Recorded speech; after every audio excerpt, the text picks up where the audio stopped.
Konnichiwa à tous et bienvenue sur le Japon Foufoufou, c'est David. On est parti pour une troisième leçon de kanji, toujours 10 kanji cette semaine. Et j'ai pris en compte certaines de vos remarques dans les commentaires pour améliorer la leçon. Déjà, pour gagner un peu de temps, j'ai déjà commencé à écrire les kanji et des lectures sur le tableau, avec à chaque fois également un mot de vocabulaire comprenant le kanji. Donc ça sera plus simple, ça ira plus vite je pense du coup. J'ai juste après à vous dessiner chaque kanji, à vous expliquer l'ordre des traits et à vous donner des moyens mémotechniques, comme d'habitude. J'ai également arrêté le fisheye de la caméra, ce qui fait que vous aurez les traits bien droits normalement. Par contre, je garde toujours l'alphabet pour les lectures, que ce soit les lectures d'origine chinoise ou les lectures d'origine japonaise, puisque je trouve que ça a plus d'impact comme ça, surtout que ça permet de différencier donc lecture d'origine chinoise en majuscules et puis utiliser les minuscules pour la lecture japonaise. Pour cette leçon, on va procéder en 4-4-2, c'est comme au foot, voilà, je suis un peu le coach sportif. Parce que on va voir déjà un premier tableau avec 4 kanji, ensuite un nouveau tableau, j'effacerai tout ça, je ferai un autre tableau avec 4 nouveaux kanji, et puis pour faire 10 kanji, bien sûr 2 derniers kanji dans un troisième tableau à la fin, ce qui fait 4, 4, 2, 10 kanji en tout, évidemment. Allez c'est parti, on attaque!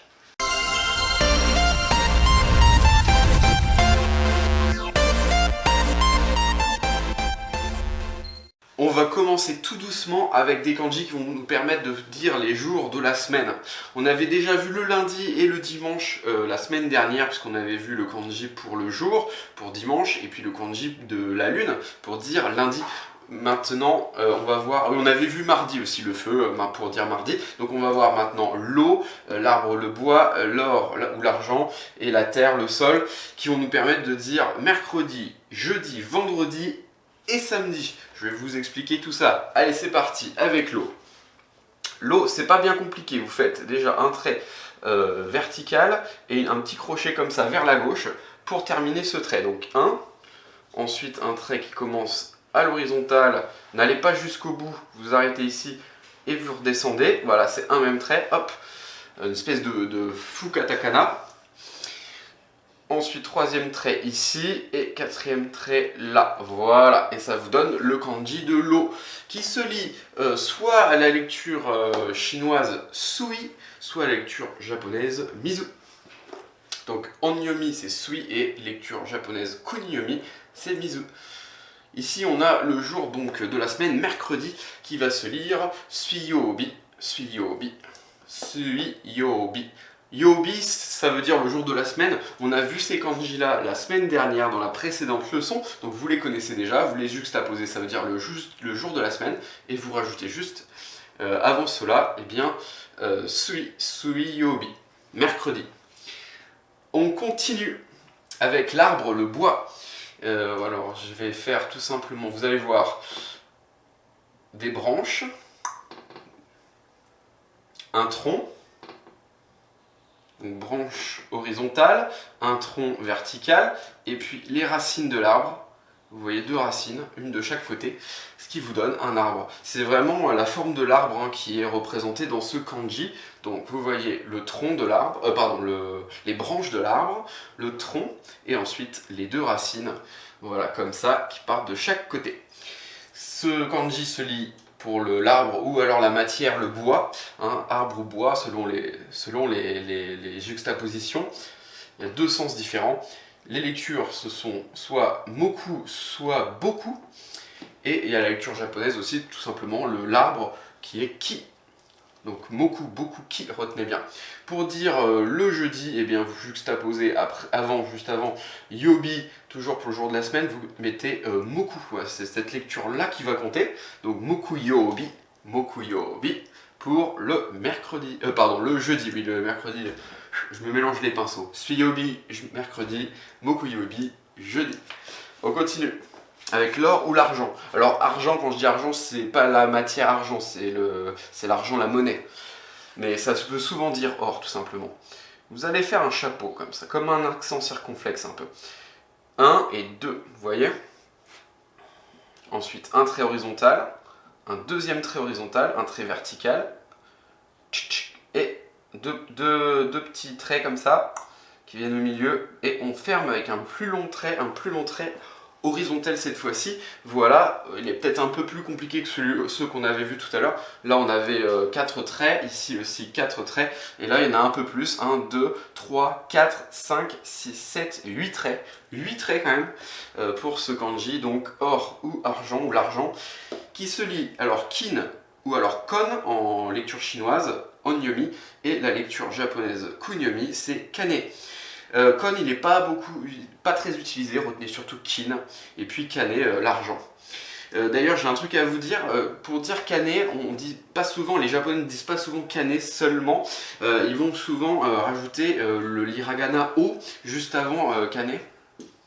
Donc l'hiragana o avant kane, comme ça se fait aussi avec mizu d'ailleurs, pour donner c'est une forme de respect envers l'argent ou envers l'eau, qui sont des matières importantes, et donc o mizu pour l'eau, o kane pour l'or ou l'argent.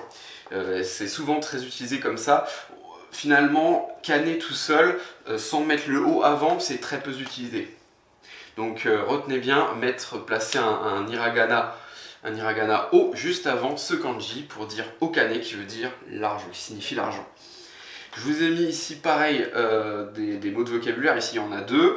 Kinyobi, donc le mercredi. Mercredi, mais qu'est-ce que j'ai avec le mercredi moi? Non, ça c'est le mercredi, ça c'est le vendredi. Kinyobi, le vendredi, on est d'accord? C'est pour voir si vous suivez bien.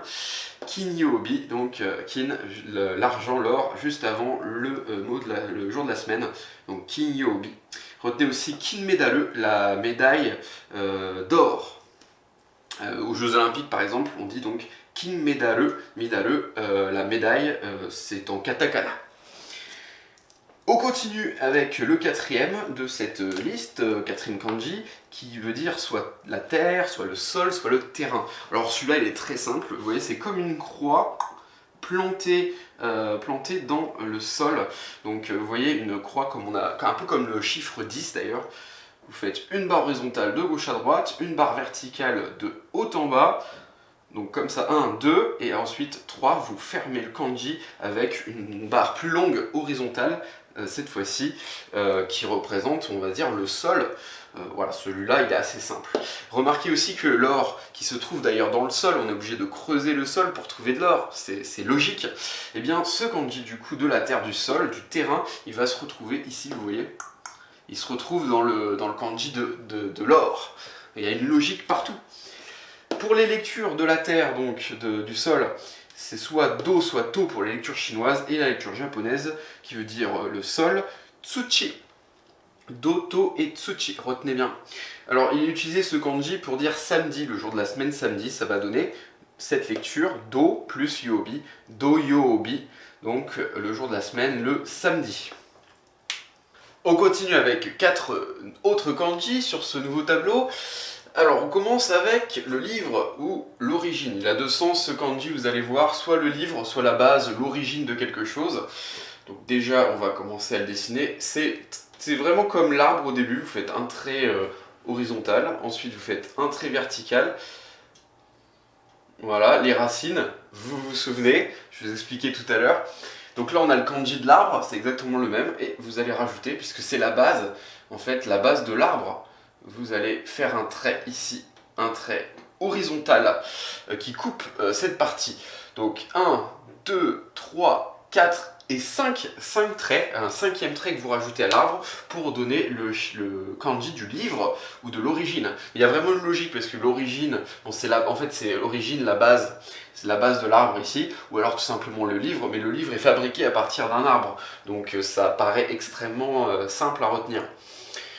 Voilà, retenez juste qu'il y a un trait en plus par rapport à l'arbre. Les lectures donc chinoises, hon, lecture japonaise, c'est la moto.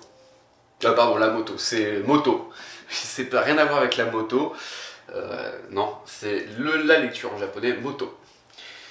Alors, je vous ai mis 2 kanji, 2 mots plutôt, de vocabulaire ici, pour bien retenir. On a ron déjà ici qui est représenté là, dans le Japon, nihon, qui se lit nippon aussi, hein, qui peut se lire Nippon, mais c'est plus Nippon, c'est plus dans un événement sportif, lorsqu'on encourage son équipe, l'équipe nationale de foot par exemple japonaise, on va dire Gambare Nippon, courage le Japon, allez, allez le Japon, allez, allez, allez Nippon. Mais ça ne marche pas, non, enfin ça ne marche pas. Ça peut marcher comme ça, mais de manière générale, on va quand même plutôt lire ça comme ça, Nihon, Nihon, et non pas Nippon. Même si de temps en temps ça peut se lire Nippon.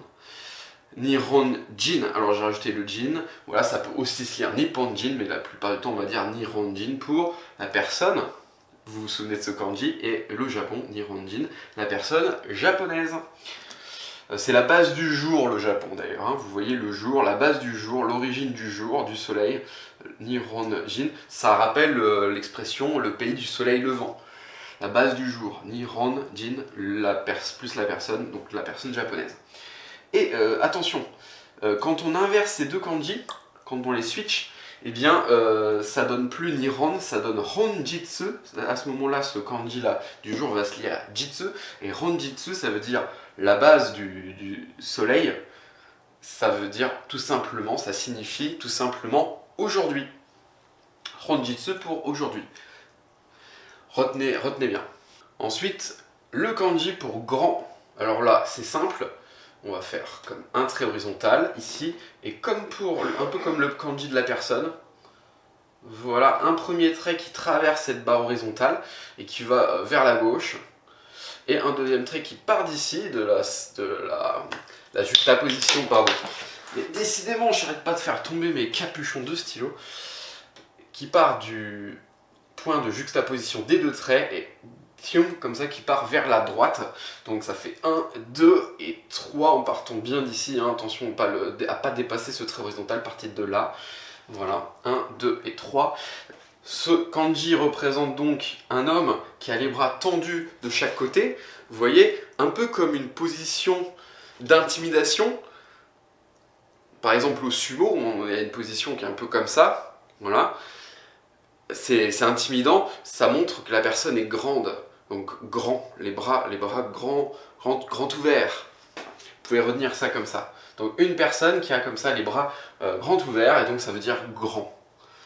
Pour les lectures de grand, on a dai ou tai en lecture chinoise, et on a o pour la lecture japonaise. Souvent d'ailleurs o, on va dire oki, oki. Oki qui signifie tout simplement grand ou grande, c'est l'adjectif. Alors j'ai mis un petit trait ici comme d'habitude avant ki, puisque ce ki, cette partie-là, va être écrit en hiragana après le kanji. Le kanji en lui-même se lit o, mais on va rajouter ki pour en faire un mot, le mot qui veut dire donc grand ou grande, c'est un adjectif d'ailleurs, adjectif en i, oki. N'oubliez pas d'écrire cette partie-là en hiragana. J'ai marqué deux mots de vocabulaire ici. On a avec l'argent qu'on a vu tout à l'heure, ça donne tai, c'est cette lecture tai, taikin, qui veut dire une grosse, une grande somme, d'argent. Une grosse somme d'argent. Et ici avec la personne, le kanji de la personne, qui veut dire une grande personne, en fait, un adulte. Donc pour l'adulte, grand plus la personne. Et ça va pas se lire, attention, tai-jin ou tai-nin. Attention à la lecture. Ici, la lecture se lit otona. Otona, retenez bien ça. Voilà, je vous marque otona, je vous marque la lecture ici vite fait. Voilà, otona en hiragana. C'est une lecture particulière, donc attention. Allez, on continue avec petit. Avec petit, eh bien, on a un trait qui est vertical avec un petit crochet ici qui se termine par un petit crochet. Voilà, c'est le premier trait. Et ensuite, on a deux traits de chaque côté qui sont en diagonale. Voilà, deux traits pas très longs, voilà, à peu près comme ça, qui arrivent au milieu de chaque côté, en diagonale, un à gauche et un à droite, et ça donne petit, qui se lit chaud en lecture chinoise, chi sai en lecture japonaise. La partie sai va s'écrire en hiragana, c'est le même principe que tout à l'heure, c'est pour ça que je vous ai mis le petit trait pour bien se faire la séparation. Le kanji en lui-même se lit chi, vous allongez le i, et ensuite sai, il faudra l'écrire en hiragana. Pour la lecture japonaise d'ailleurs, c'est souvent ko, ça se lit ko. Par exemple ici, on a deux kanji et ça va se lire kobito, kobito. Ici, effectivement, on n'utilise pas, et c'est assez rare pour le remarquer, on n'utilise pas la lecture ici, la lecture chinoise en Yomi, on va utiliser la lecture japonaise. Je vous avais expliqué dans la première leçon que la différence entre la lecture d'origine chinoise et la lecture japonaise, c'était que bon, la lecture d'origine chinoise était souvent utilisée pour lire les kanji lorsqu'ils étaient juxtaposés les uns aux autres. Lorsqu'il y avait un mot avec plusieurs kanji dedans, eh bien on va utiliser la lecture chinoise. Alors que la lecture japonaise, c'est lorsque le kanji il est isolé dans la phrase. C'est ce que je vous avais expliqué. Mais là donc, c'est le contraire. On va utiliser la lecture japonaise. Donc ça fait kobito. Kobito. Pour dire une petite personne, un nain par exemple. Le 8e kanji de cette leçon, ce sera moyen, milieu ou intérieur. Il y a plusieurs sens à ce kanji là. Vous allez d'abord tracer un rectangle. Un trait vertical, un trait horizontal puis vertical, donc ça fait 1, 2, et ensuite un trait qui vient fermer ce rectangle à l'horizontale. Et ça représente en fait une cible. Lorsque les japonais enfin surtout les chinois, parce que c'est d'origine chinoise les kanji, ont imaginé bon, le kanji, le caractère pour le milieu, ils ont imaginé une cible et une flèche qui traverse eh bien, cette cible. Donc vous avez ici maintenant la cible, donc 1, 2 et 3, la cible, et ensuite une flèche qui vient traverser en son centre le kanji, comme ça, voilà, de haut en bas, avec la partie basse un peu plus longue d'ailleurs, et ça vous donne le kanji eh bien, du milieu ou du moyen. Ici les lectures c'est chu, chu pour la lecture chinoise, naka pour la lecture japonaise. Je vous ai marqué deux mots ici, comme ça veut vous dire aussi également l'intérieur, par exemple, si vous mettez Japon avant, Nihon ju, d'ailleurs ça se lit pas chu, il y a une espèce de liaison un peu à la japonaise, ça se lit pas ici chu mais plutôt ju, donc faites attention, Nihon ju, c'est plus comme un J un peu, ça se lit plutôt comme un J, Nihon ju, eh bien ça veut dire à l'intérieur du Japon, dans tout le Japon. Et ici, ichinichi, donc, qui signifie un jour, on l'a vu là, dans la dernière leçon, ichinichi ju, qui signifie, eh bien, toute une journée. On termine avec l'attaque de notre 4-4-2, les deux attaquants, le vent, ou le style, hein, le vent, et la pluie de kanji. Allez, c'est parti, on en a presque terminé, donc soyez courageux. Le vent. Celui-là est un petit peu compliqué, donc suivez bien, on part ici presque à la verticale avec un premier trait. En fait c'est une courbe, et elle part un peu vers la gauche.